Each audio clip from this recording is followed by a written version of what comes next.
Good morning students. మనం ఎప్పుడెప్పుడు అని ఎదురు చూస్తున్న నీట్ 2026 కౌన్సిలింగ్ ప్రాసెస్ స్టార్ట్ అయింది. ఆంధ్రప్రదేశ్లో స్టార్ట్ అయింది, ప్లస్ తెలంగాణలో కూడా మన రెండు తెలుగు రాష్ట్రాల్లో స్టార్ట్ కావడం జరిగింది. ఇక ఆంధ్రప్రదేశ్ విషయానికి వస్తే ఏపీ స్టేట్ క్వాలిఫైడ్ లిస్ట్లో ఉన్న క్యాండిడేట్స్ ఎంబీబీఎస్ కానీ బీడీఎస్ కానీ సీట్ రావడానికి అవకాశం ఉన్న అందరు క్యాండిడేట్స్ వెంటనే రిజిస్ట్రేషన్ చేసుకోండి. నేను పూర్తి డీటెయిల్స్ ఈ వీడియోలో మీకు తెలియచేయడం జరుగుతుంది. And one more important point ఏంటి అంటే కట్ ఆఫ్. మాకు ఇన్ని మార్క్స్ వచ్చాయి, మేము అప్లై చేసుకోవచ్చా, సీట్ వస్తుందా, వస్తే ఏ కాలేజీలో వస్తుంది, లేదా అసలు సీటే రాదా, ఈ డౌట్స్ అన్నీ మీకు ఉంటాయి. ఈ డౌట్స్ మీకు క్లియర్ కావాలంటే Andhra Pradesh neat cut off marks సంబంధించి నేను ఆల్రెడీ సపరేట్ వీడియోను నిన్న అప్లోడ్ చేశాను. మీకు ఏమైనా డౌట్ ఉంటే ఆ వీడియోలో మీ డౌట్స్ అన్ని క్లారిఫై చేసుకోవచ్చు. నేను చెప్పిన కట్ ఆఫ్ రేంజ్లో ఉన్న ప్రతి క్యాండిడేట్ ఖచ్చితంగా రిజిస్ట్రేషన్ చేసుకోండి, మీకు సీట్ రావడానికి పాసిబిలిటీ ఉంటుంది. అండ్ నెక్స్ట్ పాయింట్, నేను చెప్పిన కట్ ఆఫ్ రేంజ్ కన్నా కాస్త తక్కువ మార్కులు ఉన్నప్పటికీ మీరు ఖచ్చితంగా రిజిస్ట్రేషన్ చేసుకోండి, అప్లై చేసుకోండి. సీట్స్ పెరిగినా మీకు కట్ ఆఫ్ తగ్గి ఎంబీబీఎస్ కానీ బీడీఎస్ కానీ సీట్ రావడానికి అవకాశం ఉంటుంది. ఈ విషయాన్ని గుర్తుపెట్టుకోండి. నెక్స్ట్ పాయింట్ ఏంటంటే ఎప్పటి నుంచి మనం రిజిస్ట్రేషన్ చేసుకోవాలి అని. తెలంగాణ స్టేట్లో అయితే August 4th నుంచి స్టార్ట్ అయింది. మన ఆంధ్రప్రదేశ్ స్టేట్లో అయితే August 5th నుండి స్టార్ట్ అయింది. August 5th evening 5 PM to 12th August 9 PM రాత్రి 9 వరకు అనమాట. 5th August సాయంత్రం నుండి 5th August సాయంత్రం 5 గంటల నుండి 12th August నైట్ 9 వరకు ఇది మనం అప్లై చేసుకోవాల్సిన డేట్ అనమాట. గుర్తుపెట్టుకోండి, date and time very very important. 12th తర్వాత అప్లై చేసుకోవడానికి ఉంటుందా అంటే ఎస్ ఉంటుంది, బట్ లేట్ ఫీని కట్టి మనం 14th ఆగస్ట్ 14 డేట్ వరకు అప్లై చేసుకోవడానికి అవకాశం ఉంటుంది. గుర్తుపెట్టుకోండి, లేట్ ఫీ అనేది కాస్త ఎక్కువగా ఉంటుంది. అంతవరకు తీసుకోకుండా August 12th డేట్ కన్నా ముందే రిజిస్ట్రేషన్ చేసుకోండి. And next most important point ఏంటంటే ఏపీ అయినా తెలంగాణ అయినా ఇద్దరికి ఒకటే రూల్ అనమాట. మీరు ఎంబీబీఎస్కి అప్లై చేస్తున్నా, బీడీఎస్ కోర్స్కి అప్లై చేస్తున్నా అన్నిటికీ ఒకే అప్లికేషన్. గుర్తుపెట్టుకోండి, వేరు వేరు అప్లికేషన్స్ కాదు. ఎంబీబీఎస్కి ప్లస్ బీడీఎస్కి సింగిల్ అప్లికేషనే. ఒకసారి అప్లై చేస్తే చాలు, ఈ విషయాన్ని గుర్తుపెట్టుకోండి. బట్ వెబ్ ఆప్షన్ ఇచ్చేటప్పుడు మీరు కాలేజెస్ డిఫరెన్సెస్ ఉంటాయి కాబట్టి వెబ్ ఆప్షన్ ఇచ్చినప్పుడు మనం కాలేజెస్ని వేరువేరుగా ఎంపిక చేసుకోవడం జరుగుతుంది. కానీ అప్లికేషన్ మాత్రం ఒక్కటే, గుర్తుపెట్టుకోండి. ఇది తెలంగాణ వాళ్ళకైనా ఒకటే రూల్, ఆంధ్ర వాళ్ళకైనా ఒకటే rule. Next most important point ఏంటి అంటే ఈ అప్లికేషన్ అనేది మనకు అందరికీ కామన్గా చెప్తే అర్థమయ్యేది ఫ్రీ ఎంబీబీఎస్ సీట్ లేదా బీడీఎస్ సీట్, ఫ్రీ సీట్ అనమాట. ఈ ఫ్రీ సీట్కి మాత్రమే మనం అప్లై చేస్తున్నాం. గుర్తుపెట్టుకోండి, గవర్నమెంట్ కాలేజెస్లో ఉన్న ఆల్ సీట్స్కి ప్లస్ కేటగిరీ ఏ కింద ఉండే సీట్స్ అన్నిటికీ ఇదే అప్లికేషన్ వర్తిస్తుంది. ఈ సింగిల్ అప్లికేషనే వర్తిస్తుంది. గుర్తుపెట్టుకోండి. సో మనం 12th August 9 PM లోపు అప్లై చేసేది ఫ్రీ ఎంబీబీఎస్ బీడీఎస్ సీట్స్ కోసం. గుర్తుపెట్టుకోండి. And next point management quota. Management quota అంటే లక్షల్లో మనం ఫీ పే చేసి సీటును సంపాదించుకుంటాం కదా, ఆ అప్లికేషన్ సపరేట్, అది వేరు. దాని గురించి నేను తర్వాత మాట్లాడతాను. Free MBBS plus BDS seats కోసం ఈ అప్లికేషన్ అనమాట. గుర్తుపెట్టుకోండి. అంటే ఇక్కడ మనం ఫీజు ఎంత అంటే మన రిజిస్ట్రేషన్ ఫీ వచ్చేసి ఓసీ బీసీ క్యాండిడేట్స్కి 3,000 రూపాయలు, 3,000 రూపీస్. ఎస్సీ ఎస్టీ కేటగిరీకి 2,400 రూపీస్, 2,400 రూపాయలు. బట్ 12th తర్వాత లేట్ ఫీతో మనం పే చేయొచ్చు. లేట్ ఫీతో అయితే 20,000 ఎక్స్ట్రా లేట్ ఫీ పేమెంట్ చేయాల్సి ఉంటుంది. మనం లేట్ ఫీతో అప్లై చేస్తే 12th August నుండి 14th August వరకు అప్లై చేసుకోవడానికి అవకాశం ఇవ్వబడింది. బట్ 20,000 ఎక్స్ట్రా లేట్ పేమెంట్ కట్టాల్సి ఉంటుంది. అంతవరకు అనవసరం. 12th లోపే మీరు రిజిస్ట్రేషన్ చేసుకోండి. మీకు వీలైతే ఈరోజే మీ రిజిస్ట్రేషన్ ప్రాసెస్ను కంప్లీట్ చేసుకోండి. నేను ఆల్రెడీ మీకు రిక్వైర్డ్ డాక్యుమెంట్స్ కూడా మీకు చెప్పడం జరిగింది. దానిపైన సపరేట్ వీడియో ఉంది, దాన్ని కూడా చూసి మీ డౌట్స్ని క్లారిఫై చేసుకోవచ్చు. And next most important clarification ఏంటి అంటే ఈ మొత్తం కౌన్సిలింగ్ ప్రాసెస్ అంతా ఆంధ్రప్రదేశ్లో 10th అక్టోబర్ 10th నాటికి కంప్లీట్ కావడం జరుగుతుంది. అండ్ మీకు classes September 8th classes start కావడం జరుగుతాయి. గుర్తుపెట్టుకోండి. అంటే మీకు ఇంకా ఏమైనా డౌట్స్ ఉంటే ఈ కౌన్సిలింగ్ సంబంధించి కానీ ఇంకా ఏమైనా డౌట్స్ ఉంటే ఇక్కడ డాక్టర్ ఎన్టీఆర్ హెల్త్ యూనివర్సిటీ వాళ్ళు ఫోన్ నెంబర్స్ ఇచ్చారు. ఈ నెంబర్కి మీరు కాంటాక్ట్ కావచ్చు for technical support and any doubts అనమాట. నెక్స్ట్ పాయింట్ కన్వీనర్ కోటా అంటే మన 15% ఆల్ ఇండియా కోటా ఉంటుంది కదా.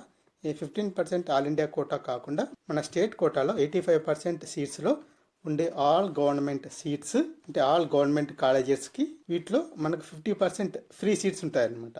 ఇంకా తక్కినవి payment seats and self financing seats అన్నమాట. మనం ఇప్పుడు అప్లై దేనికి చేస్తున్నామంటే all government free seats, category A కింద ఉండే సీట్స్ మరియు పద్మావతి కాలేజీలో ఉండే అన్ని సీట్స్కి మనం రిజిస్ట్రేషన్ చేసుకుంటున్నాం. Last date 12th August. ఇప్పుడు కొత్తగా మరో రూల్ వచ్చిందనమాట. అదేంటంటే మన వెబ్ ఆప్షన్కి సంబంధించి గతంలో మనం ఏం చేసాం అంటే ఒకేసారి మనకు కావాల్సిన కాలేజెస్ అన్నిటిని వెబ్ ఆప్షన్ ద్వారా ఎంపిక చేసుకోవడం జరిగేది.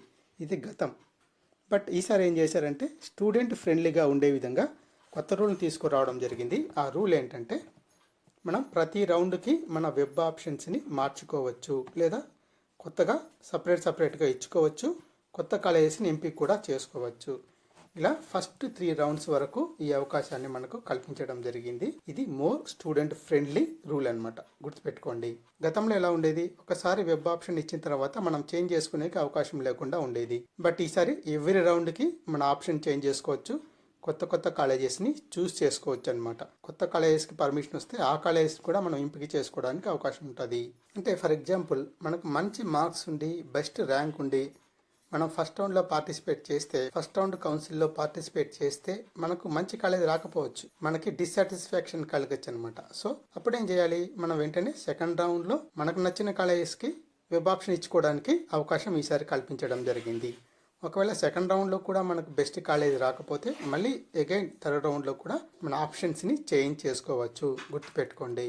లేదు మనకి ఫస్ట్ రౌండ్లోనే మనం పార్టిసిపేట్ చేసాం, మనకు కావాల్సిన బెస్ట్ కాలేజ్ వచ్చింది, ఇక అవసరం లేదనుకుంటే సెకండ్ రౌండ్లో కానీ థర్డ్ రౌండ్లో కానీ మన వెబ్ ఆప్షన్స్ని ఎంపిక చేసుకోవాల్సిన అవసరం లేదు, గుర్తుపెట్టుకోండి. లేదు మంచి కాలేజీ బెస్ట్ కాలేజీలో మనకు సీట్ రాలేదనుకుంటే ఇలా ప్రతి రౌండ్కి మనం వెబ్ ఆప్షన్స్ని పెట్టుకోవచ్చు, లేదా మార్చుకోవడానికి కూడా ఈసారి స్టూడెంట్ ఫ్రెండ్లీ రూల్ని తీసుకొని రావడం జరిగింది. ఇది కొత్తగా తీసుకొని రావడం జరిగింది. గతంలో ఈ సదుపాయం క్యాండిడేట్స్కి లేకుండా ఉండేది. మీరు గుర్తుపెట్టుకోవాల్సిన పాయింట్ ఏంటి అంటే 4th రౌండ్లో ఈ అవకాశం ఉండదు.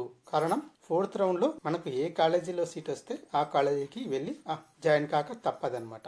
మనకు వేరే ఆప్షన్ ఉండదు. అదే లాస్ట్ రౌండ్ కాబట్టి మిగిలిపోయిన సీట్లన్నింటినీ 4th రౌండ్లో భర్తీ చేయడం జరుగుతుంది. కాబట్టి 4th రౌండ్లో ఈ అవకాశం మనకు ఉండదు.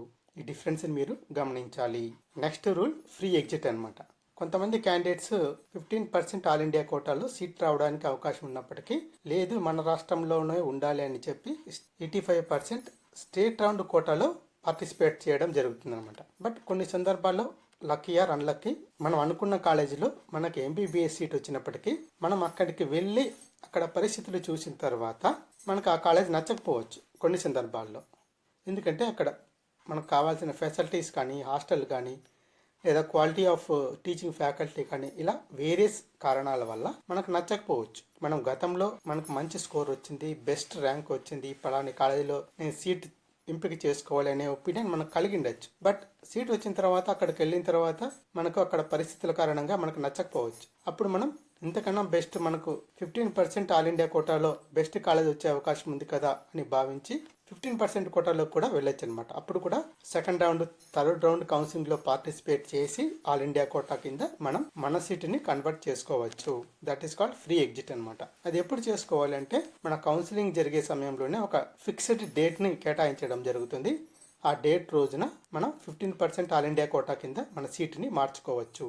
అంటే state quota to all India కోటాకి వెళ్ళొచ్చు అనమాట. ఇది గుర్తుపెట్టుకోండి. ఇక నెక్స్ట్ పాయింట్ ఇక్కడ మనం చూస్తే కోర్సు ఫీ అనమాట. మన కోర్సుకు సంబంధించి మనం కట్టాల్సిన ఫీ. బట్ ఇంతకుముందు మనం డిస్కస్ చేసినది అది మన రిజిస్ట్రేషన్ ఫీ అనమాట. ఇది కోర్స్ ఫీ. ఈ కోర్సు ఫీ గురించి ఇక్కడ మెన్షన్ చేసినప్పటికీ పేర్కొన్నప్పటికీ ఇది మారే అవకాశం ఉంది. కారణం ఏంటి అంటే దీనిపైన parents association plus private colleges managements కోర్టులో కేసు వేయడం జరిగిందనమాట. ఈ ఫీజులకు సంబంధించి ఈ ఫీజుల పైన కోర్టు అయినా డైరెక్షన్ ఇవ్వచ్చు, లేదా స్టేట్ గవర్నమెంట్ అయినా డిసిషన్ తీసుకోవచ్చు. తీసుకున్న తర్వాత ఫీజుల్లో మనకు క్లారిటీ రావడం జరుగుతుంది. ఇక్కడ పేర్కొన్నవైతే పాత ఫీజెస్ అనమాట. ఇవన్నీ గుర్తుపెట్టుకోండి. మన ఏపీలో అయినా తెలంగాణలో అయినా ఫీజు సమస్య ఇప్పటికీ కోర్టులో ఉందన్నమాట. యాజ్ ఎర్లీ యాజ్ పాసిబుల్ ఒక డిసిషన్కి రావడం జరుగుతుంది ఫైనల్ గా. అప్పుడు కోర్స్ ఫీ ఎంత అనేది తెలుస్తుంది. ఇప్పటికైతే యాజ్ ఆఫ్ నౌ ఇక్కడ పేర్కొన్నది పాత ఫీ పేమెంట్ అనమాట. బట్ మీరైతే ఈ ఫీ పేమెంట్ ని గుర్తుపెట్టుకోండి. కొత్త ఫీ స్ట్రక్చర్ వచ్చిన తర్వాత నేను మీతో డిస్కస్ చేయడం జరుగుతుంది. Wait some time for more clarity.